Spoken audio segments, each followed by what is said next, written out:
Assalamualaikum warahmatullahi wabarakatuh. Selamat pagi untuk kita semua. Mudah-mudahan dalam keadaan tetap semangat dan sehat serta sukses di dalam menjalankan tugas sehari-hari. Klinik Hukum Dr. ZT pagi ini akan membincangkan tentang sengketa tata usaha negara. Ya, hal ini kita bahas karena kemarin ada datang ke kantor seseorang yang mengatakan bahwa ada sebuah keputusan dari bupati yang memberhentikan dirinya, sementara menurutnya alasan pemberhentian itu tidak sesuai dengan yang diinginkannya atau tidak sesuai dengan alasan yang tercantum di dalam pemberhentian itu. Lalu dia bertanya, apa upaya hukum untuk mendapatkan keadilan di dalam permasalahan yang dia hadapi?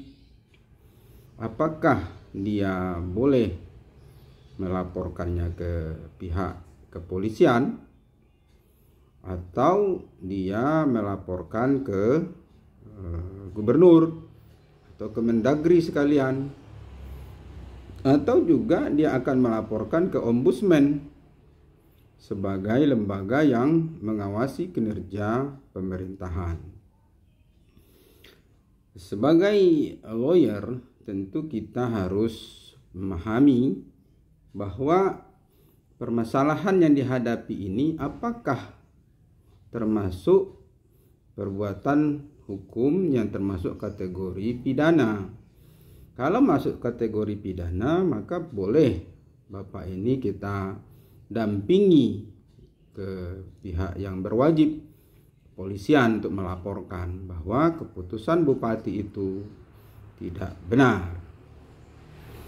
Atau kalau misalnya kita mau lapor bawa dia ke ombudsman, tentu harus kita ketahui apakah keputusan bupati ini itu termasuk yang melanggar malat administrasi misalnya, atau perbuatan dari pejabat, tindakan pejabat negara yang tidak adil, tidak transparan, boleh kita bawa ke ombudsman.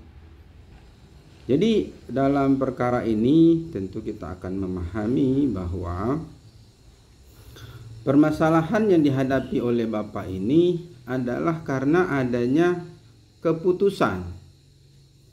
Keputusan itu dikenal juga nama dengan besicking, bukan perbuatan. Jadi ini perlu kita jelaskan. Berbeda perlakuan hukum terhadap adanya sebuah keputusan dan juga kepada sebuah perbuatan. Jika perbuatan yang dilakukan oleh pejabat tata usaha negara, biasanya dia mungkin menjewer, piting. Sekarang lagi piting, ini lagi seru kemarin. Itu adalah perbuatan. Jika perbuatan ini maka masuk unsur pidana. Tapi karena sebuah keputusan, maka ini bukan pidana. Tetapi bagaimana isi keputusan itu dianggap oleh yang menerima putusan adalah sebuah keputusan yang tidak sesuai dengan keadilan. Maka ini adalah permasalahan TUN yang dinamakan dengan sengketa tata usaha negara, yang diatur dengan Undang-Undang Nomor 5 Tahun 86. Dirubah lagi dengan 2004, kemudian dirubah lagi pada tahun 2009. Kenapa dikatakan sebagai sengketa TUN? Karena yang dipermasalahkan itu adalah adanya keputusan. Nah, keputusan yang dikeluarkan oleh siapa? Oleh pejabat tata usaha negara. Kepada siapa? Kepada masyarakat. Jadi kalau masalah keputusan ini yang dipermasalahkan, bukan perbuatan, maka itu adalah sebuah sengketa tata usaha negara. Tetapi tidak semua keputusan pejabat tata usaha negara itu dianggap sebuah sengketa tun. Kenapa? Karena di dalam Undang-Undang Nomor 5 Tahun 86 itu yang dinamakan sengketa tun itu adalah sengketa antara individu atau persekutuan perdata dengan pejabat tata usaha negara, mulai dari lingkungan pusat sampai ke daerah. Jadi batasannya adalah sengketa antara pribadi atau individu atau persekutuan perdata dengan pejabat tun, mulai dari pusat sampai ke daerah. Individu ini berarti perorangan, bukan komunal. Sementara persekutuan perdata itu adalah sebuah persekutuan atau organisasi yang pemiliknya adalah pribadi atau perdata. Kemudian dia bersengketa dengan pejabat tun. Tetapi sengketa ini kenapa? Karena ada sebuah keputusan yang dikeluarkan oleh pejabat tata usaha negara ini. Nah, ini baru masuk sengketa tata usaha negara. Tetapi juga ada syarat tambahan lagi. Keputusan yang dikeluarkan oleh pejabat tata usaha negara ini bersifat konkret, nyata, bukan abstrak.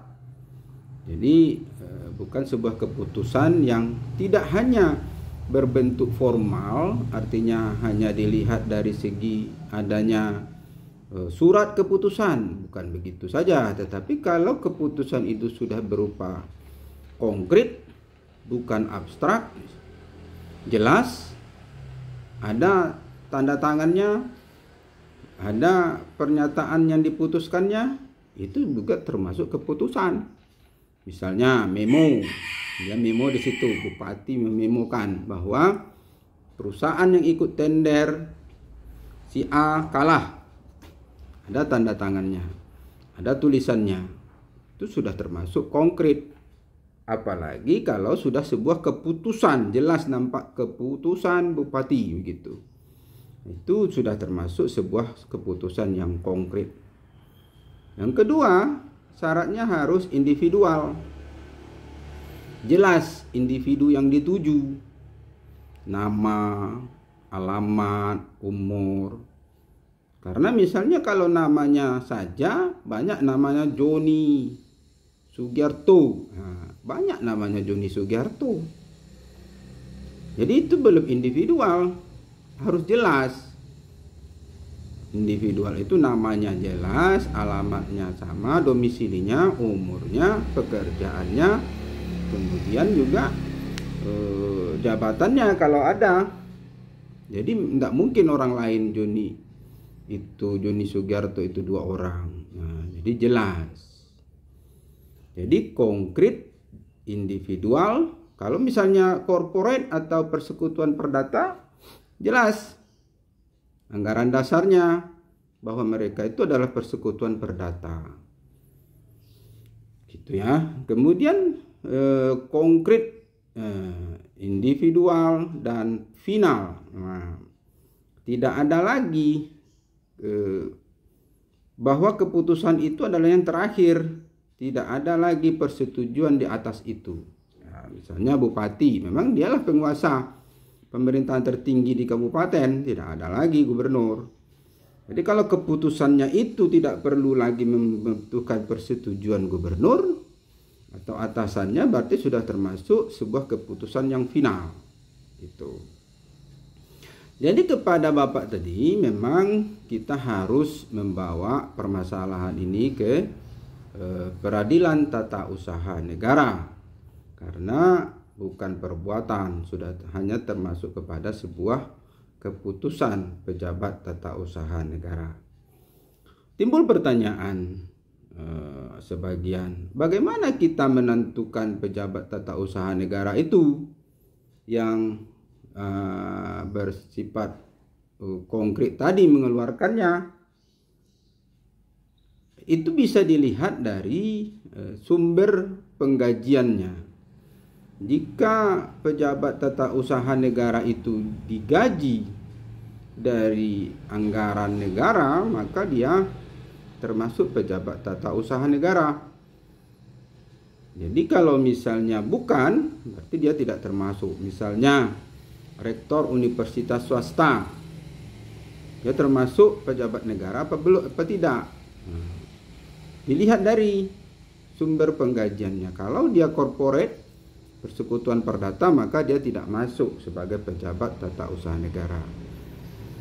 Atau seorang karyawan diberhentikan dari perusahaannya, dia tidak bisa dibawa ke peradilan tata usaha negara karena dia diberhentikan oleh perusahaan yang tidak bersumber dari keanggaran negara.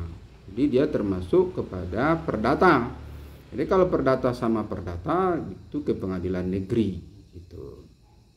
Jadi inilah yang mungkin perlu kita batasi. Kita memahami bahwa perkara yang datang berupa keputusan dari pejabat tata usaha negara itu kita arahkan dia untuk digugat ke pengadilan tata usaha negara. Apa yang kita gugat? Keputusan itu harus dibatalkan. Keputusan pemberhentian dia itu harus dibatalkan. Demi hukum harus dibatalkan. Tetapi pembatalannya itu juga kalau ada pelanggaran, misalnya kewenangan tidak sesuai, atau juga karena syarat pemberhentian itu tidak cocok, maka sebaiknya itu digugat ke pengadilan tata usaha negara dengan tuntutan agar keputusan itu dibatalkan. Mungkin ini dulu kita bincang-bincang kita pagi ini. Ini kita lakukan, mudah-mudahan bermanfaat kepada masyarakat, terutama yang mengikuti channel Klinik Hukum Dr. ZT di dalam YouTube kami. Terima kasih. Assalamualaikum warahmatullahi wabarakatuh. Selamat siang.